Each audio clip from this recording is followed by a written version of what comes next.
This podcast is brought to you by the Prospect Research Institute, where researchers come to learn, innovate, and connect.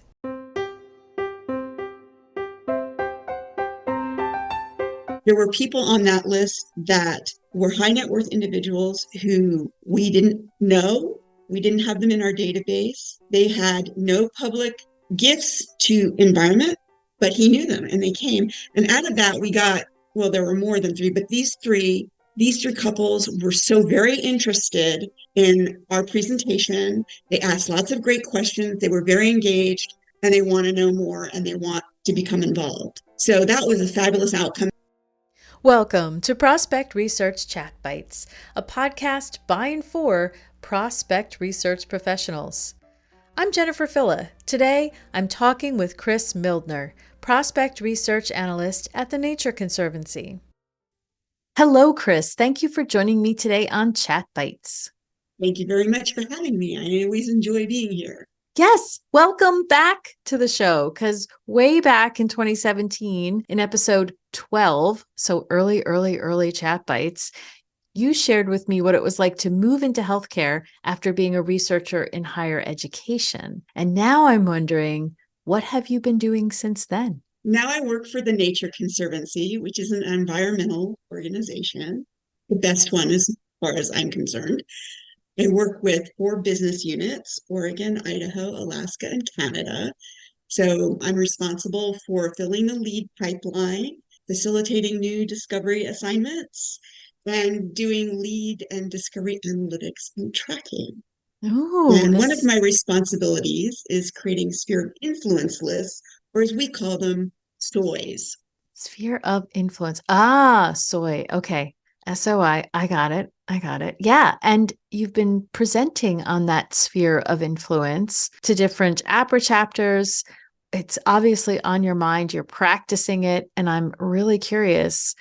Can you explain sphere of influence? Like, what is it that you're doing?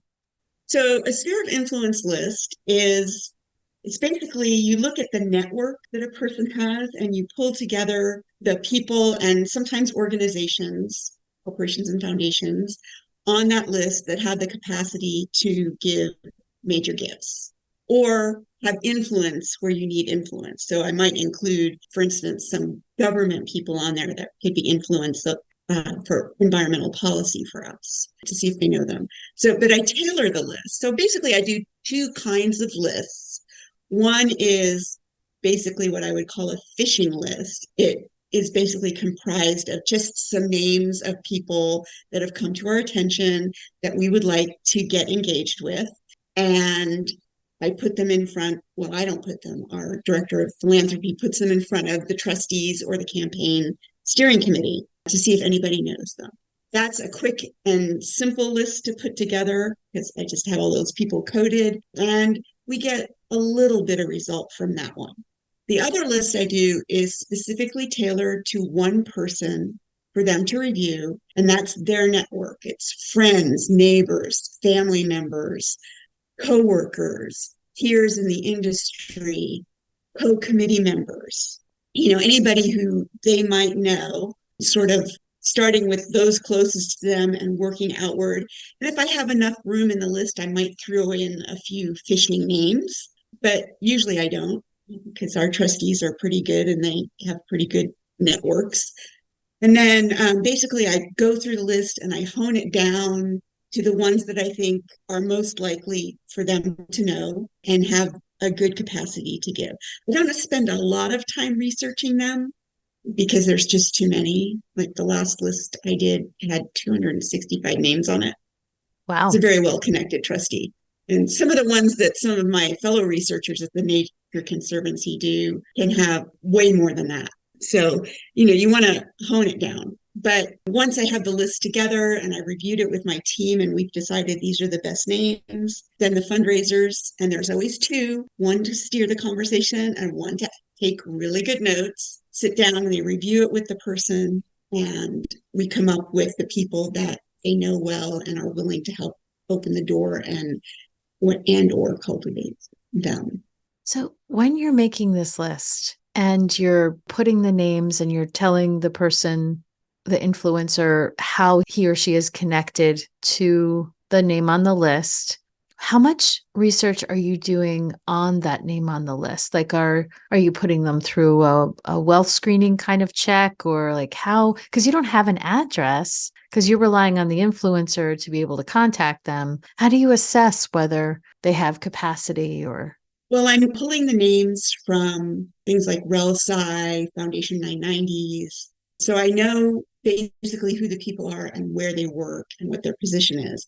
Most of the time, that's enough to tell me that they should be on the list. Okay. If they're the CEO of some mega company, they need to be on the list. Some people are more obscure and it takes a little time to figure out who that person is. And then once I figure that out and I figure out where they work or where they live, for instance, they might be from a wealthy family, then that's how I determine they're on the list. But I'm not spending a huge amount of time. I'm not screening them individually. I just don't have time to do that. I work with 4 business units. There's no way. And how much time does it take you? Say your list has 200 and some people on it. Are we talking 8 hours, 4 hours, two? I would say that particular list, going through and pulling names from all the various sources and then verifying who they are and where they work and if they're worth putting on the list, that particular list probably took me 20 hours. Oh, wow. That's significant. That's an investment of time. And then, of course, the idea is that it's going to yield some new prospects. If we go back to the beginning where the influencer is asked, are they asked to participate before you create that list? Like, how does that conversation happen? With our trustees, or if we have a high net worth volunteer who's willing to do something like that. Usually we build up to it. We have a process where we ask them some questions about where they're involved and do they have any, corporate contacts or government contacts or foundation contacts that we should be aware of, what committees are on. So we kind of lead up to it with those questions. And then the fundraiser talks to them about reviewing a list and would they be willing to do it? And if they are willing to do it, would they then be willing to open doors to the people that they know? Some of the trustees are still not comfortable with that idea, and we don't do a list for them because there's no point. Then it takes me so many hours. For the trustees that are interested, it's well worth the time investment. What kind of outcome then? So the two fundraisers sit down with the influencer and review the list. Like, how many names are we talking that there's Okay, an so introduction? I had, 268 names on this list. I'm going to review a fundraiser. We're going to take some of them off. So they'll be disqualified in our system, but I want to make sure they're really disqualified before I take them off the list. Or is it somebody, if we had a door opener, we could maybe put them back on in play. So the list will probably come down to about 175, 200. And then what we do is we break it up because you're not going to put that many names in front of somebody. Nobody, I don't care who they are, has that kind of stamina to go through that many names without their eyes crossing.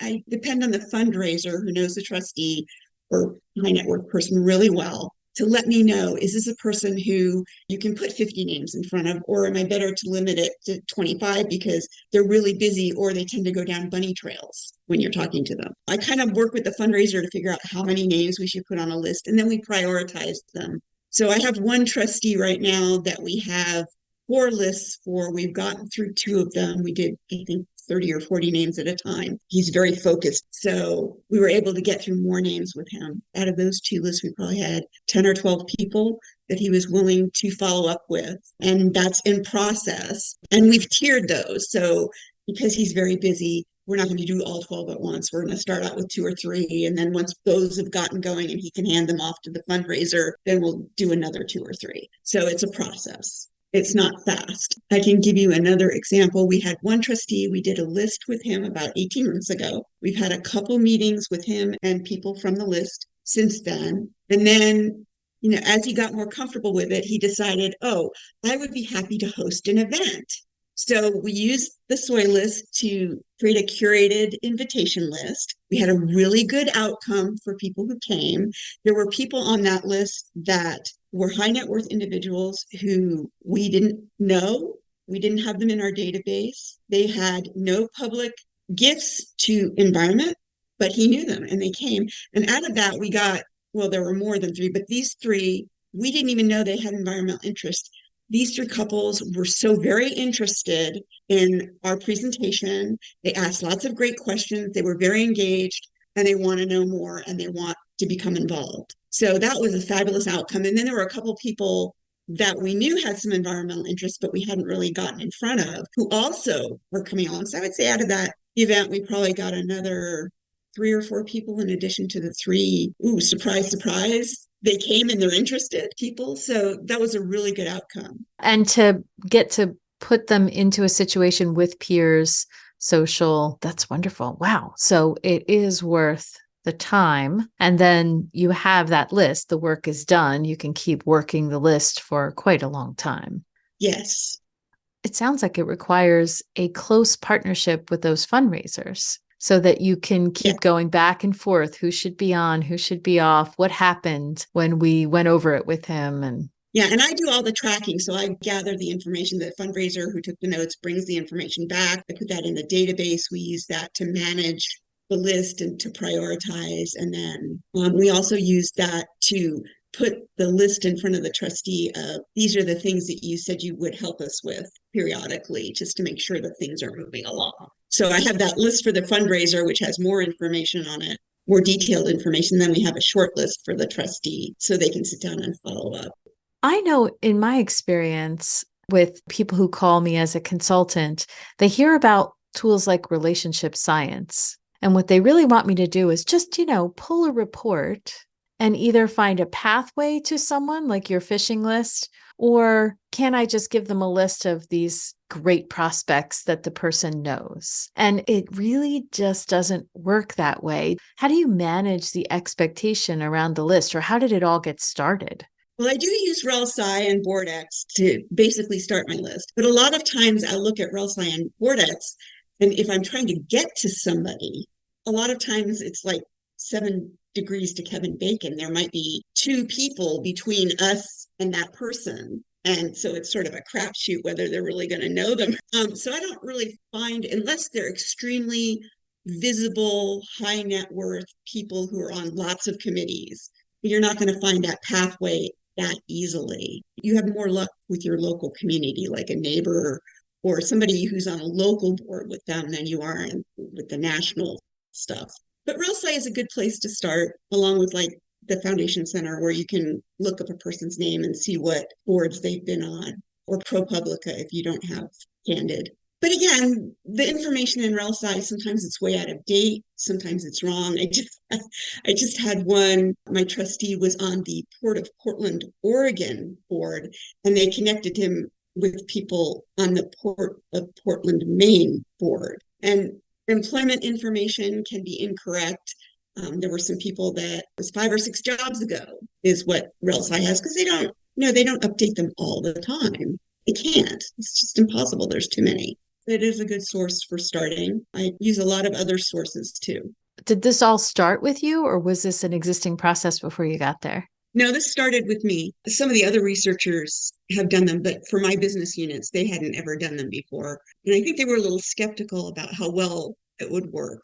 But they were very excited when they realized that, oh, sitting down with a tailored list, they got a lot more names that the person knew and was willing to help with than if they just threw names in front of a group. Also, I think, trustees tend to not like to talk about people that they know in front of other people. But managing the expectations, I think, had to be very clear up front that just pulling something from RelSci or from Candid is not going to get us there. You need a lot more research and sources to pull those names from, especially older board memberships. Anything that's like more than 10 years ago, you're not going to get a great shot at from any of our vendors. Newspapers are great for that. Your state business registry, where they have like old LLC and partnerships, where you can look that up and see who they were partners with. That kind of thing is really helpful. And the vendors don't pick up a lot of that. I'm curious if you have some tips you can leave with us for creating these lists. I think the first thing that you want to remember is you want to talk to your fundraiser about trustee. This is assuming, of course, they're willing to do it. What's their tolerance? What's their attention span? How chatty are they? How much information are they likely to share about people that would be helpful in creating strategy? for developing the relationship or starting the relationship.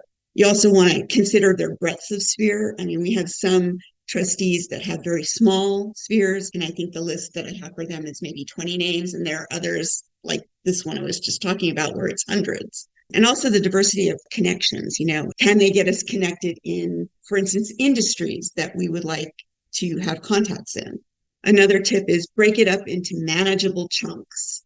Don't overwhelm your trustee with names. It's really important on the first list to include people that you know they're going to know well, so that they immediately have that feeling of success and helpfulness. Because the more success they have in doing this, the more they are willing to do it.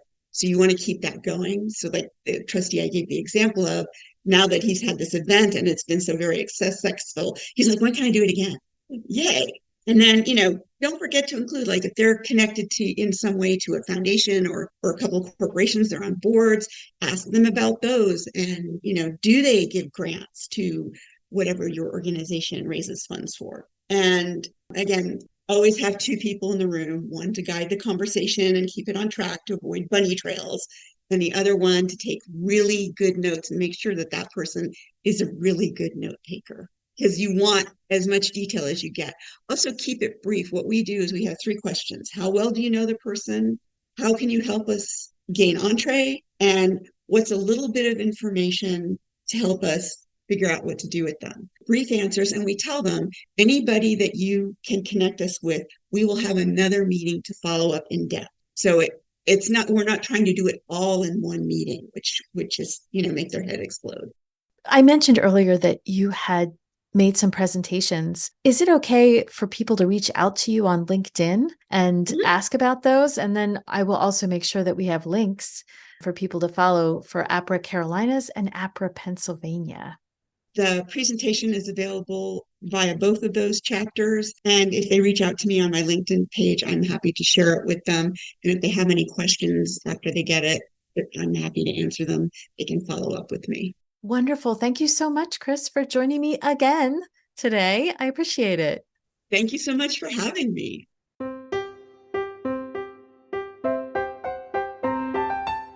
That was Chris Mildner, Prospect Research Analyst at the Nature Conservancy. Were you as excited as I was to hear about her success rate identifying major gift prospects that engaged with the organization? The initial resource cost sounded pretty high to generate those lists and to have the 2 fundraisers working with the influencer, but the results are 6-figure and up possibilities. If you want to learn more about identifying spheres of influence for your organization's influencers, purchase the Spheres of Influence workshop, where you can learn and practice list building skills. As my special guest, Chris will be there to offer stories and examples and participate in the discussion. I'll see you soon on Zoom.